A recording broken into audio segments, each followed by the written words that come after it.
Good morning, it's Karen, and these are some of the best Canadian novels I have read.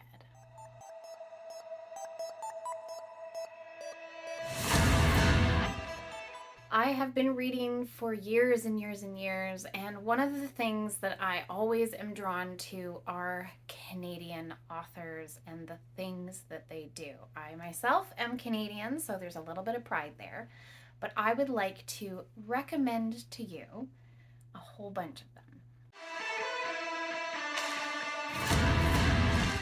First category I'm calling extraordinary.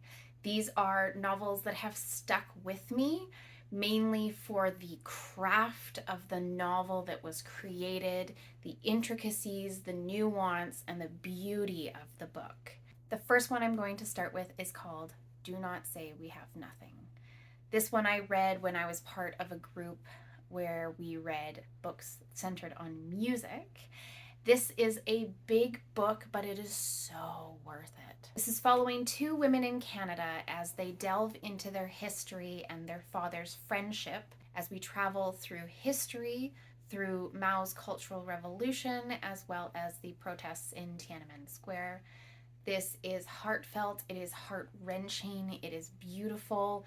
One of the fathers is a composer and the other one is a piano player. Can You Hear the Nightbird Call is one of those quiet, powerful, intense books that has such nuance and sticks with you for years to come. This is following three women from India immigrating to Canada as we follow the partition in India between India and Pakistan. This gives a very good look into the Indo-Canadian community, as well as the politics and religion and how all of those sort of interconnect and interplay and affect their personal lives. Moon of the Crusted Snow seems like an unusual one for this category, mainly because it is billed as a horror, but I would argue that this one, especially paired with its follow-up, The Moon of the Turning Leaves, there is more to be said in this one. This is following a remote community in northern Ontario, I believe.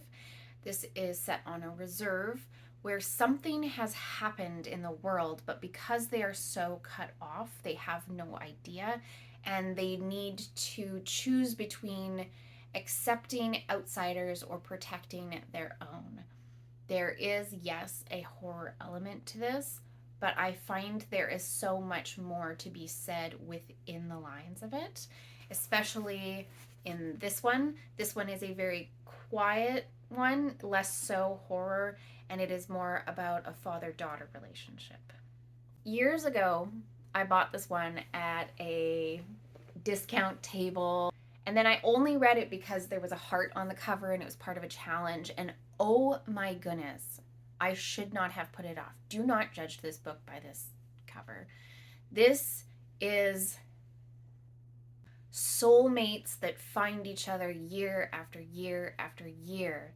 So the focus is on a man who is just down and out in his life. He gets in a horrific car accident. He's covered in burns. He thinks of himself as the gargoyle. And one day this woman comes and visits him, and she's a little bit, for lack of a better term, woo-woo. And she begins telling him tales of these past lovers, and the assumption is that it's them, they're the lovers that have been reincarnated over and over and over. And each story that she tells is incredible. We go from Greenland to Japan to Italy to England. It's all over the place. It is so interwoven, and there's so much left to be said. This is incredible.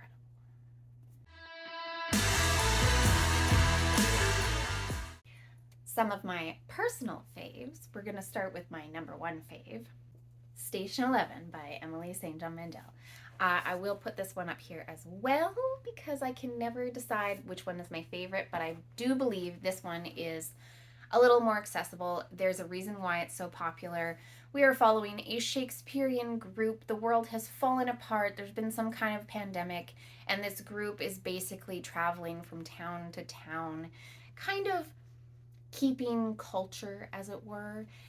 They are also a musical group, so the music and the art definitely drew me in. It was the storytelling that kept me. This is following two timelines, the before the pandemic and the after. Everything is intertwined. It is beautiful. It is wonderful. And I recommend this one to almost everybody I know.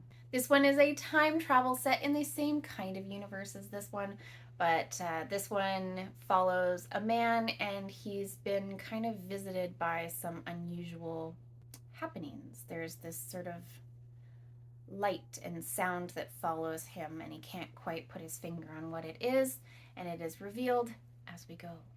Greenwood I read only a few years ago, and there is something to be said about a book that makes you look at the world differently. I did not look at trees the same after reading this one. This is another intergenerational. We are following sort of future to back in time. This is all about humankind's relationship with trees. And each person that we follow has a very different view on trees. We have an ecological tourist guide, we have a protester protesting the logging of old growth forests. We are following a lumber baron, and we are following a carpenter. And again, these are just ways in which we interact with nature. This is so beautifully done, and I recommend this one so many times to people. When I was a kid, I read Awake and Dreaming. This is a children's book, and it stuck with me. There's this girl, and she's in extreme poverty with her mother. Her mother is very incapable and young. And one day she suddenly gets adopted by this family that just seems too good to be true. And she finally gets the family that she's always wanted. About love and what makes a family in this one. I find this one beautiful, precious, and I cannot wait to read it to my own children.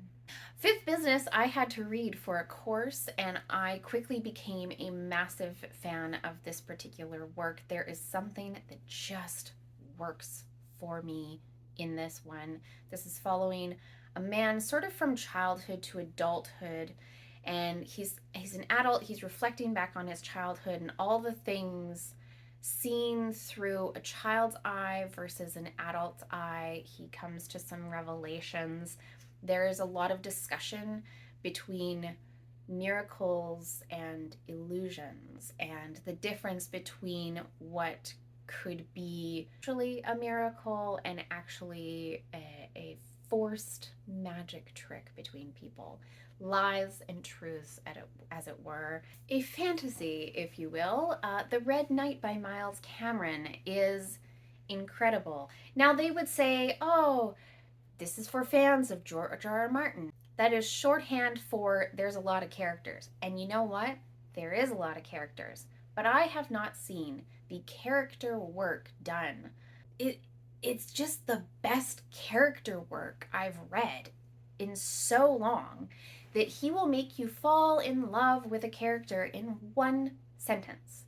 Every single person is so distinct from one another. He just crafts it so well. Here's the premise that got me, is that it's a mercenary who gets hired and brings his group to defend a nunnery from an attack of wyverns. But that's only one storyline, and I'm not going to spoil the rest for you, but it is very expansive. And there's a whole bunch of other books too. So if you like this one, there's more to delve into.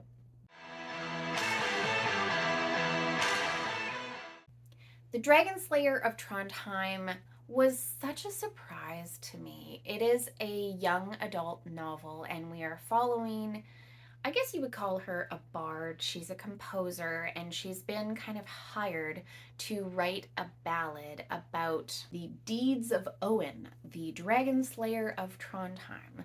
So there's a bit of like a fantastical, historical kind of medieval feel to it, but it is definitely future time. It is alternate universe where dragons are attracted to fossil fuels and the Canadian prairies are full of them. So Owen is basically tasked with protecting and defeating these dragons from attacking Canadian oil products. And our main character has to write a story about him, and it's just all about all of the events that happen therein. And it is so fun, and I really enjoyed the creativity with this one. You know, when you're in the bookstore and a book calls to you, and you think, I don't want to buy that one, and you walk away, and you can't stop thinking about that book, so you go back and you buy it? That was what happened with this one. This has a very basic premise, which is all of a sudden everybody in the world just stops sleeping, except a very few amount of people, and our main character is one where he can sleep. And he, in his clarity, watches the world descend into madness. This is set in Vancouver. I loved that about it because there was just like this familiarity about it. There was also this unsettling nature to it. He is a bit pretentious.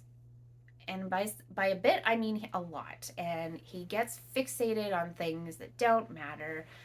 And then eventually they do. And this is one of those ones that reads really, really quickly. If you're looking for an odd horror, this is definitely one. I cannot make a Canadian recommendation video without including my aunt's books. These are some of the most profound, out there, deep, nuanced stories that you're going to ever read. These are wacky and a little bit trippy and really thinky. The thing is about her writing is she does not hand it to you. You have to do the extra step to think about it.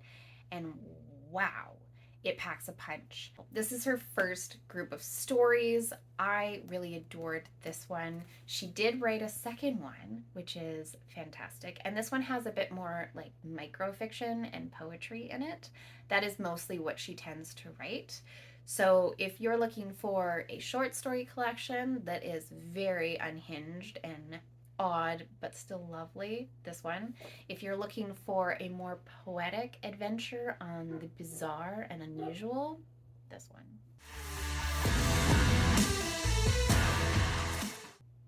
Emily Wilde. It's like the big book that everybody is into. It is a woman scholar who is studying fairies, and she finds herself part of an entire fairy conspiracy, and it is very funny. She is wholly indomitable and frank and very academic, and she kind of has to learn to lead a bit more with her heart than with her brain. But her brain does come in handy. And I do love her repartee with Wendell, who is a colleague. This Is How You Lose the Time War is a very short novel. I have dogs. Okay. It is two time agents writing each other letters as they are trying to find one another, and then they slowly fall in love. Mona Awad is a bit of a YouTube darling.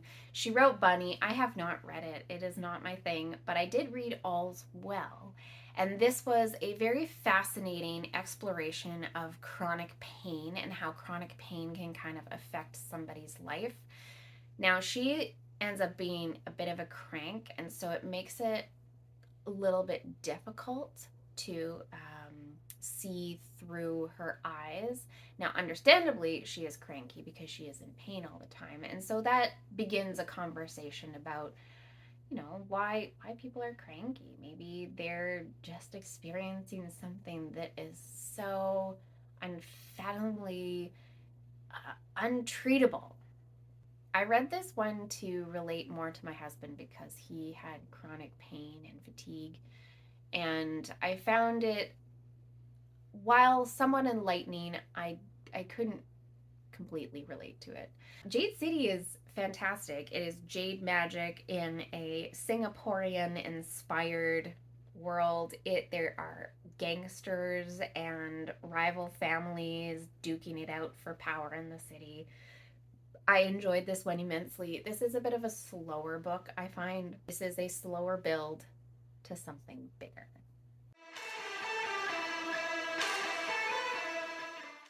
As a bonus, I just finished reading this one, and I do believe that Canadians need to read this. Elbows Up. This is a series of essays on Canadians' feelings about the US. Back in the 70s, while there was a bunch of Reagan stuff going on, Reagan kind of burned the bridge again with Canadians. I learned this because it's not really in my lifetime. So I got to learn a little bit of history where Canadians and Americans have had a bit of a tiff before.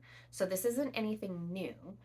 And there was an essay collection that was written back then. And then they revived the idea and brought it back into the present because of all of the issues going on between Canada and the US right now. Americans, if you want to kind of get a feel of how Canadians are, this might give you a glance into why we are different. Canadians, this gives you a bit of history. This gives you a bit of thought pieces to it. There's a lot to be explored about what it is to be Canadian, the values and the things that we are working toward. This is sort of less so a call to arms and more a call to be more conscious about what we are consuming and how we are identifying ourselves. My name is Karen. I'm the book Librenaut. I love exploring all different types of books, and I like recommending all different types of books. Thank you so much for watching, and we'll see you again soon.